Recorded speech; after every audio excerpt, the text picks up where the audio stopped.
Jadi untuk teman-teman yang saat ini ada dalam satu frekuensi atau searah dengan saya akan sedikit mempresentasikan atau sedikit menjabarkan tentang dampak dari nggak punya duit ya. Pertama, nggak punya duit ada dua kemungkinan ya. Kemungkinan pertama adalah pengangguran ya, di sini pengangguran. Lalu dampak kedua ada nggak ada kerjaan. Ini nggak ada kerjaan ini akan terbagi menjadi susah cari kerja, susah cari job ya. Kita susah cari job atau ada pekerjaan tapi kita harus suap atau harus ada koneksi. Dari susah cari kerja ini dibagi lagi menjadi dua kemungkinan juga. Pertama, susah cari kerja karena saingan yang ketat ya. Persaingan yang sangat ketat atau harga dari pekerjaan itu sendiri fluktuasinya tidak sesuai dengan yang kita harapkan. Ya kan? Itu kemungkinan dari susah cari kerja. Lalu kalau ada kerja tapi kita tidak punya koneksi atau nggak ada uang untuk suap jobnya itu sendiri. Kalau kita mendapatkan suatu pekerjaan, keuntungan kita akan dipotong dulu yaitu untuk melancarkan administrasi ya kan. Nah, itu kemungkinan yang kedua ya dari nggak ada kerjaan. Nah, lalu kemungkinan dari nggak punya duit ini dari pengangguran. Pengangguran juga terbagi dari dua aspek ya. Aspek pertama adalah malas.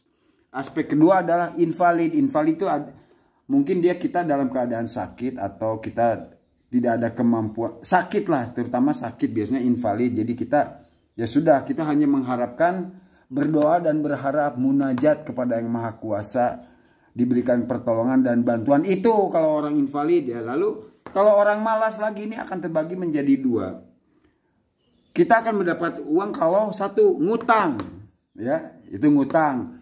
Lalu kemungkinan kedua adalah jual aset.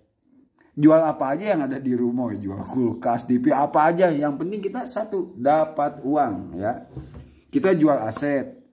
Mungkin itu terjawab kebutuhan kita punya uang, tapi yang jelas barang kita, aset kita nggak ada, lapur lah kalau di bahasa Inggrisnya. Atau kemungkinan pertama ini ngutang lagi, itu pun terbagi menjadi dua kemungkinan. Kemungkinan pertama adalah tidak dikasih ya, tidak dikasih atau dikasih dengan bunga. Ya, dengan bunga kita belum untung sudah dapat bunga. Itulah resiko ngutang ya. Biasanya emok, rentenir, ya kan? Itu udah pasti kita belum dapat untung, kita belum dapat laba apapun, kita sudah berhutang. Kita sudah punya bunga. Nah, kalau kita tidak dikasih hutang, ada dua kemungkinan juga. Pertama, nggak dipercaya ya, kita nggak dipercaya atau memang nggak ada untuk pinjamannya. Nah, dari nggak punya duit ini, dampaknya adalah ketika kita presentasikan seperti ini endingnya akan ke sini, ke titik poin ini.